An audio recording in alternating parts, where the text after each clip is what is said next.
அன்பு நேயர்களுக்கு கனிவான வணக்கம். ராஜேந்திர பாலாஜியின் வழக்கை விசாரிக்க உத்தரவு பிறப்பித்த அனுமதி வழங்கிய ஆளுநர். ராஜேந்திர பாலாஜி அவர்கள் பால்வளத்துறை அமைச்சராக இருந்தார்.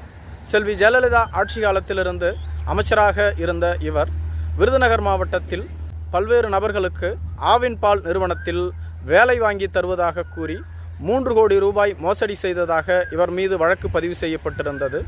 திமுக ஆட்சி பொறுப்பேற்றவுடன் ராஜேந்திர பாலாஜியின் மீது வழக்கு பதிவு செய்யப்பட்டு அவரை கைது செய்ய திமுக அரசு முயற்சித்தது. அப்பொழுது தலைமறைவு ஆனார் ராஜேந்திர பாலாஜி அவர்கள்.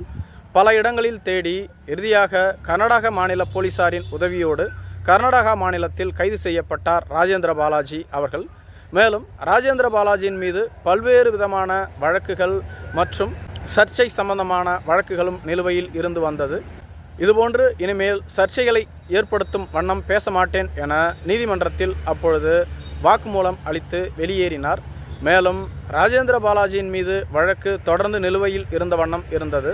தற்பொழுது மாநில ஆளுநரான KN ரவி அவர்கள் ராஜேந்திர பாலாஜியின் மீதான வழக்கு விசாரணை செய்ய வேண்டும் என அதற்கு ஒப்புதல் அளித்துள்ளார். மேலும் இது மிக விரைந்து நடவடிக்கை எடுக்க வேண்டும் எனவும் கூறப்பட்டுள்ளது.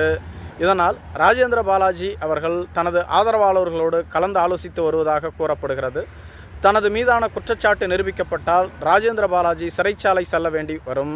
எனவே இந்த வழக்கை விசாரிக்காமல் இடைக்கால தடை பெறுவதற்காக என்னென்ன வழிகளை மேற்கொள்வது என தொடர்ந்து ஆலோசித்து வருவதாக கூறப்படுகிறது. மேலும் ராஜேந்திர பாலாஜி அவர்கள் அவ்வப்பொழுது பல்வேறு சர்ச்சைகளில் சிக்குவதுண்டு.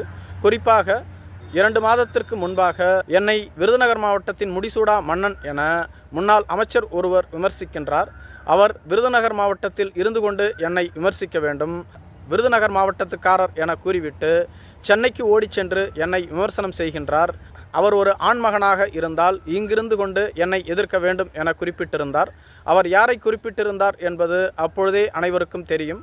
அவர் முன்னாள் தமிழ் வளர்ச்சித்துறை அமைச்சராக இருந்த மாஃபா பாண்டியராஜன். இவர் பாரதிய ஜனதா கட்சியில் இருந்தவர். பின்பு தேமுதிகவிற்கு சென்று செல்வி ஜெயலலிதா அவரது ஆட்சி காலத்தின் பொழுது அதிமுகவில் இணைந்தார். அப்பொழுது இவருக்கு பள்ளிக்கல்வித்துறை அமைச்சர் பதவி வழங்கப்பட்டிருந்தது.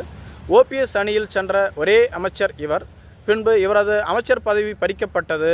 மீண்டும் OPS அதிமுகவில் இணைந்தபோது இவருக்கு தமிழ் வளர்ச்சித்துறை ஒதுக்கப்பட்டிருந்தது. மாஃபா பாண்டியராஜன் சிறந்த பொருளாதார நிபுணர் என அப்பகுதியின் மக்கள் இவரை அழைக்கின்றார்கள். மேலும் மாஃபா பாண்டியராஜனை விமர்சித்ததை ஏற்றுக்கொள்ளாத அப்பகுதியினுடைய மக்கள் ராஜேந்திர பாலாஜிக்கு எதிராக கண்டன போஸ்டர்களையும் ஒட்டியிருந்தார்கள். மாஃபா பாண்டியராஜன் ராஜேந்திர பாலாஜி தன்னை எந்த அளவிற்கு தரம் தாழ்த்தி பேசினார் என்ற வீடியோவை எடப்பாடி பழனிசாமியிடம் போட்டு காண்பித்து ராஜேந்திர பாலாஜி தொடர்ந்து கட்சிக்குள் குழப்பத்தை ஏற்படுத்தி வருகிறார், இவர் மீது ஒழுங்கு நடவடிக்கை எடுக்க வேண்டும் என கேட்டுக்கொண்டார்.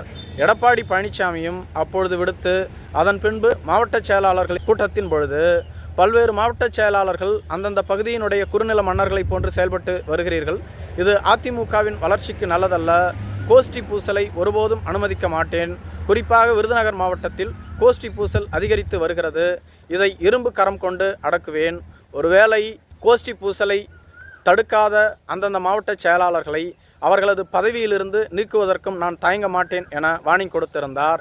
அதன் பின்பு ராஜேந்திர பாலாஜி செய்தியாளர்களை சந்தித்த போது எனக்கும் மாஃபா பாண்டியராஜனுக்கும் எந்தவிதமான பிரச்சனையும் இல்லை, நாங்கள் இருவரும் ஒரே மாவட்டத்துக்காரர்கள், ஒரே கட்சியை சார்ந்தவர்கள், எங்களுக்குள் என்ன பிரச்சனை இருக்க போகிறது என கூறியிருந்தார். 2 நாட்களுக்கு முன்பாக செய்தியாளர்கள் சந்திப்பில் பேசியிருந்த அதே மாஃபா பாண்டியராஜன் அதிமுக காரர் என்பது எவ்வாறு ஏற்க முடியும்? அவர் பாரதிய ஜனதா கட்சியில் இருந்தார், பின்பு தேமுதிகவில் இருந்தார், தற்பொழுது அதிமுகவில் இருக்கிறார், நாளைக்கு எந்த கட்சிக்கு செல்வார் என்றே தெரியாது என விமர்சனம் செய்துவிட்டு மறுநாளே மாற்றி பேசியிருந்தார். நன்றி.